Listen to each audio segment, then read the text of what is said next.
नेपाल के जंगल में सर्दी पड़नी शुरू हो चुकी थी। सभी पक्षी सर्दी के लिए भोजन इकट्ठा कर रहे थे, लेकिन रानो चिड़िया लकड़ी इकट्ठा कर रही थी क्योंकि वो ठंड आने से पहले अपना लकड़ी का घर बना लेना चाहती थी। एक दिन सुबह जब रानो चिड़िया सोकर उठी तो उसने देखा बर्फ पड़ रही है। कितनी ठंड बढ़ गई है। मैंने तो भोजन इकट्ठा ही नहीं किया, अब मैं क्या खाऊंगी। चलो आज के दिन भूखी रहकर किसी तरह गुजार लेती हूँ, कल से मैं भोजन इकट्ठा करने जाऊंगी। लेकिन अगले दिन भी बर्फ पड़ना कम नहीं हुआ। कई दिनों तक लगातार बर्फ गिरती रही। जंगल में दूसरे पक्षी आराम से अपने घरों में बैठकर भोजन खा रहे थे। रानो चिड़िया भूख से बेहाल थी। अब मैं क्या करूँ, ठंड तो बढ़ती ही जा रही है, पेट में भी चूहे दौड़ रहे हैं। अब मुझे बिल्कुल भी समझ नहीं आ रहा मैं खाने का इंतजाम कहाँ से करूँ। रानो चिड़िया कालू कौवा के घर जाती है, उसका दरवाजा खटखटाती है। कालू भैया, अरे ओ कालू भैया, दरवाजा खोलो। हे ऊपर वाले, इतनी ठंड में ये चिड़िया मेरे घर क्यों आई है? क्या है रानू चिड़िया, जल्दी बोलो। देख रही हो ना कितनी ठंड पड़ रही है, क्या काम है मुझसे? कालू भैया, मुझे बहुत जोरों से भूख लगी है, कई दिनों से मैं भूखी हूँ, मुझे कुछ खाने को दे दीजिए। मेरे पेट में जोरों से चूहे कूद रहे हैं। कालू भैया, मुझे जल्दी से भोजन दे दीजिए, आपने तो बहुत सारा भोजन इकट्ठा किया है। अच्छा, तो तेरी नजर हमारे जमा किए भोजन पर है। तुझे भोजन चाहिए? जाओ भागो यहाँ से, अपना सूखी लकड़ियाँ खाओ। तुमने तो पूरा महीना लकड़ी जमा करने में निकाल दिया, अब सर्दी का मौसम आया तो मेरे भोजन पर नजर गड़ा रही हो। अगर मैं तुम्हें भोजन अपना दे दूंगा तो मैं क्या खाऊंगा? रानो चिड़िया बेचारी उदास हो के वहाँ से चली जाती है। कालू कौवे से उसे यही उम्मीद थी। फिर रानो चिड़िया सीधे मिट्ठू तोता के घर जाती है। आओ आओ रानो, घर के अंदर आ जाओ, बाहर बहुत ठंड है, ठंडी हवाएं चल रही हैं। ऐसे ठंड में घर से बाहर क्यों निकली हो रानो चिड़िया, मुझे बताओ।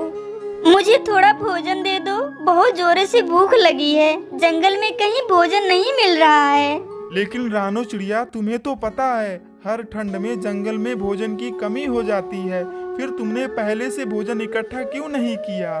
क्या बताऊं मिट्ठू भैया, लकड़ियों को इकट्ठा करने के चक्कर में मैं भोजन इकट्ठा करना भूल गई।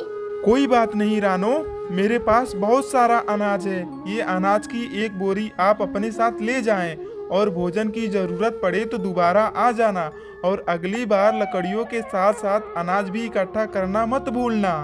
आपका बहुत बहुत धन्यवाद मिट्ठू भैया, अब मैं चलती हूँ। रानो चिड़िया कई दिनों के बाद पेट भर अनाज खाया और अनाज खाते ही उसे नींद आने लगी और वो अपने लकड़ी के घर में सो गई। उसी रात जंगल में तेज तूफान आया और सभी पक्षियों के घर नीचे गिर गए। हम सभी कहाँ जाएंगे? इतनी ठंड में इस तरह खुले रहेंगे तो बर्फ से अकड़ जाएंगे। क्या करें, कोई उपाय बताए।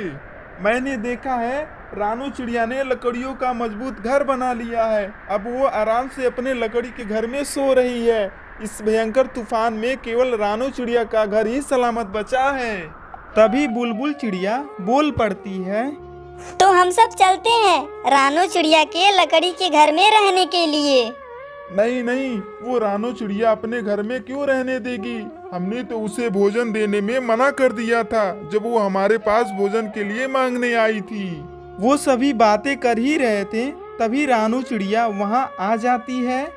कालू भैया, अरे ओ मिट्ठू भैया, आप लोगों को चिंता करने की कोई जरूरत नहीं।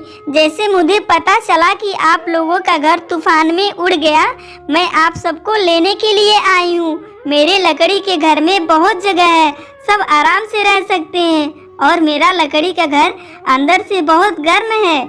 आप लोगों को ठंड में कोई दिक्कत नहीं होगी, आप सब मेरे साथ मेरे घर में चलें। फिर सभी रानो चिड़िया के लकड़ी के घर में आ जाते हैं और पूरी ठंड में रानो चिड़िया के घर में हंसी खुशी गुजारे। मुझे माफ कर दो रानो बहन, मैंने तुम्हारी मदद नहीं किया, मैं बहुत सेल्फिश हो गया था। कोई बात नहीं कालू भाई, हर किसी से कुछ न कुछ गलती हो जाती है। इस तरह सभी पक्षी हंसी खुशी एक साथ रहने लगते हैं।